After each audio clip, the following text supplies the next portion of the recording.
Sir, ॲटमच्या आतमध्ये electrons आहेत, protons आहेत, न्यूट्रॉन्स आहेत आणि ॲटम हा इलेक्ट्रिकली न्यूट्रल आहे.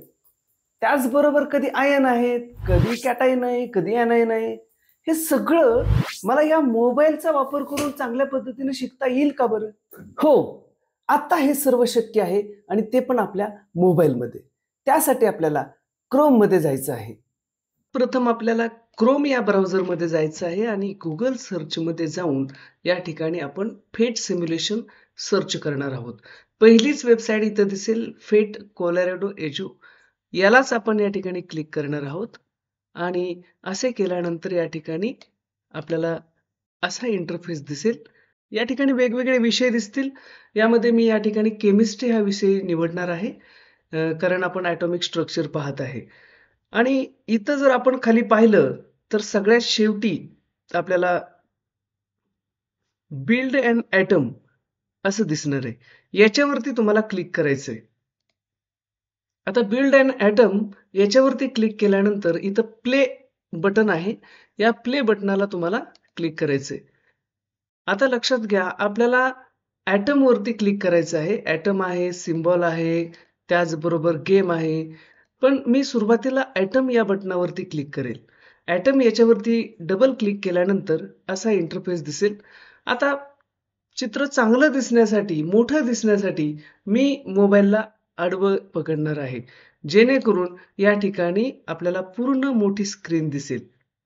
आता या ठिकाणी दिसतंय पहा, प्रोटॉन, न्यूट्रॉन, इलेक्ट्रॉन, त्याचबरोबर इथं ऑर्बिट दिसतायत. खाली प्रोटॉन, न्यूट्रॉन आणि इलेक्ट्रॉन आहेत. इथं पेरियॉडिक टेबल आहे, नेट चार्ज आहे, मास नंबर आहे, एलिमेंट आहे, न्यूट्रल आयन आहे आणि स्टेबल आहे. या स्टेबलवरती मी या ठिकाणी क्लिक करणार आहे, जेणेकरून ॲटम स्टेबल आहे की नाही तो मी चेक करू शकतो. आता चित्र स्पष्ट दिसेल. आता आपण सुरुवातीला पाहूया की या ठिकाणी प्रोटॉन, न्यूट्रॉन आणि इलेक्ट्रॉन दिसतायत आणि या ठिकाणी ऑर्बिट आहेत, पेरियॉडिक टेबल आहे, नेट चार्ज आहे, मास नंबर आहे. तर मला आयटम आता तयार करायचे. त्याच्यासाठी मी या ठिकाणी प्रोटॉन या बकेटमधील प्रोटॉन घेऊन बरोबर मी या ठिकाणी सेंटरला ठेवेल. असे केल्यामुळे या ठिकाणी हायड्रोजन तयार झाला पहा. आणि हा हायड्रोजन का तयार झाला? कारण त्याच्यामध्ये एक प्रोटॉन आहे. जर मी अजून एक प्रोटॉन ठेवला तर या ठिकाणी तो हिलियम तयार होतोय. जर मी अजून एक प्रोटॉन ठेवला तर तो या ठिकाणी दिसतोय पहा, लिथियम तयार होईल. म्हणजे याच्यावरून आपल्याला स्पष्ट होत आहे की ॲटम मध्ये जेवढे प्रोटॉनची संख्या असेल तेवढीच या ठिकाणी त्याचा ॲटॉमिक नंबर असतो. म्हणजेच यावरून सांगता येणार आहे, atomic number is the number of proton present in the nucleus.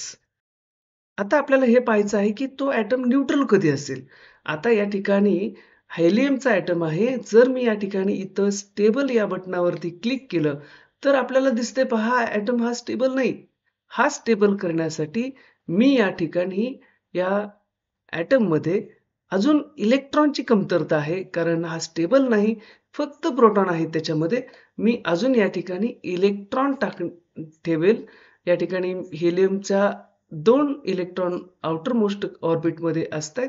जर मी या ठिकाणी ठेवले तर आपल्याला दिसेल पहा, अजून तो अनस्टेबल आहे, पण तो न्यूट्रल आहे. का न्यूट्रल आहे? कारण ॲटम मध्ये जेवढे प्रोटॉन आहेत तेवढेच इलेक्ट्रॉन बाहेरच्या साईडला आहेत.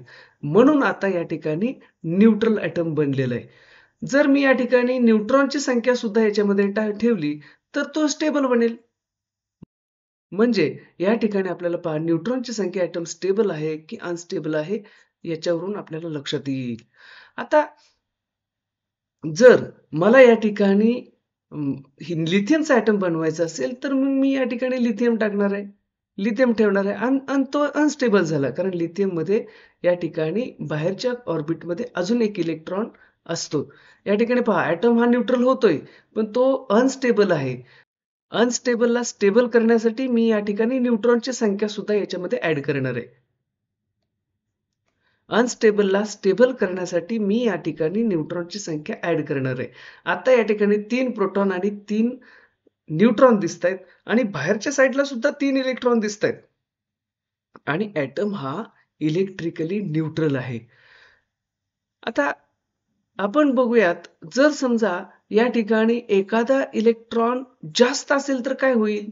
जर मी या ठिकाणी एक इलेक्ट्रॉन अजून एक्स्ट्रा टाकला, तर आपल्याला दिसतंय पहा एटम हा न्यूट्रल नाही आता. आता या ठिकाणी निगेटिव्ह चार्ज आपल्याला जास्त दिसतोय पहा. म्हणजे एक निगेटिव्ह चार्ज ॲड झाला कारण एक एक्स्ट्रा इलेक्ट्रॉन इथं ठेवलेला आहे. त्यामुळे यावरून आपल्याला असं दिसतं आहे, की या ठिकाणी आतमध्ये प्रोटॉन 3 आहेत, परंतु बाहेर 4 इलेक्ट्रॉन आहेत.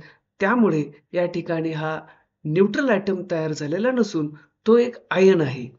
ओके. म्हणजे आयन कसे तयार होतात हे सुद्धा आपल्याला या ठिकाणी लक्षात येईल.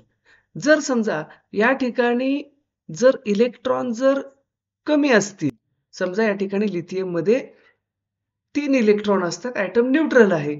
परंतु या ठिकाणी अजून एक इलेक्ट्रॉन जर कमी असेल, तर तो या ठिकाणी दिसतोय पहा कॅटायन आहे. म्हणजेच या ठिकाणी 3 प्रोटॉन आहेत आणि 2 इलेक्ट्रॉन आहेत. त्यामुळं या आयनवरती, या एटमवरती पॉझिटिव्ह चार्ज तयार होत आहे आणि हा आयन बनत आहे. ॲक्चुअली हा एटम नाही. एटम होण्यासाठी तो न्यूट्रल असणं गरजेचं आहे. कारण जेवढे आतमध्ये प्रोटॉन आहेत, तेवढेच बाहेर इलेक्ट्रॉन फिरणं अपेक्षित आहे. जर असं नसेल, तर या ठिकाणी एकतर तो पॉझिटिव्ह आयन बनेल, नाहीतर तो निगेटिव्ह आयन बनेल. म्हणजे आपल्याला याच्यावरून लक्षात आलं पहा, की या ठिकाणी याच्यावरती जर 2 निगेटिव्ह चार्ज कधी असतील, तर या ठिकाणी याच्यावरती 2 एक्स्ट्रा इलेक्ट्रॉन जर असतील, तर हे पहा त्याच्यावरती नेट चार्ज 2 निगेटिव्ह असणार आहे. आता हे झालं एटम इलेक्ट्रिकली न्यूट्रल असतो आणि तो आयन कधी असतो आणि तो कॅटायन कधी असतो आणि अनायन कधी असतो. ह्याचबरोबर आपल्याला इथं अजून एक गोष्ट पाहायला मिळणार आहे आणि ती म्हणजे ॲटॉमिक मास नंबर.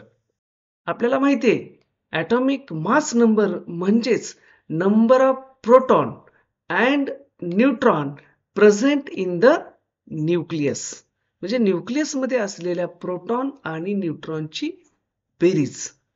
आता या ठिकाणी पहा, मी एक हायड्रोजनचा ॲटम तयार केलेला आहे आणि तो न्यूट्रल आहे. या ठिकाणी हायड्रोजनचा ॲटॉमिक मास पाहायचा असेल, तर मी या ठिकाणी मास नंबरला क्लिक करेल.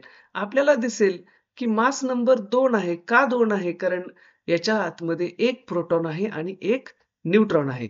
त्याचबरोबर मी अजून एक न्यूट्रॉन टाकला, तर इथं दिसतंय पहा, या हायड्रोजनचं ॲटॉमिक मास नंबर 3 आलेलं दिसतंय.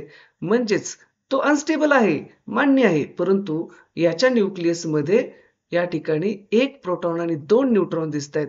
म्हणजेच या ठिकाणी 1 अधिक 2 बरोबर 3 हा त्याचा ॲटॉमिक मास आपल्याला इथं दिसत आहे. ओके. म्हणजे atomic mass is the sum of proton and neutron present in the nucleus.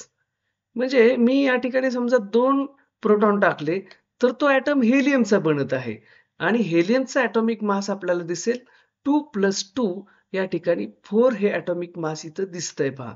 मी याच्यामध्ये इलेक्ट्रॉनची जरी संख्या वाढवली, तरी या ॲटॉमिक मासला काही फरक पडतोय का? नाही. म्हणजे याचा अर्थ ॲटॉमिक मास मोजत असताना फक्त ॲटमच्या न्यूक्लियसमध्ये प्रोटॉन आणि न्यूट्रॉनची किती बेरीज आहे, किती सम आहे, तेवढाच त्याचा ॲटॉमिक मास असणार आहे. यावरून आपल्याला पाहायला मिळालं, की ॲटमचं स्ट्रक्चर कसं असतं आणि नंबर ऑफ प्रोटॉन कुठं असतात, इलेक्ट्रॉन कुठं असतात, न्यूट्रॉन कुठं असतात, हे आपल्याला पाहायला मिळालं.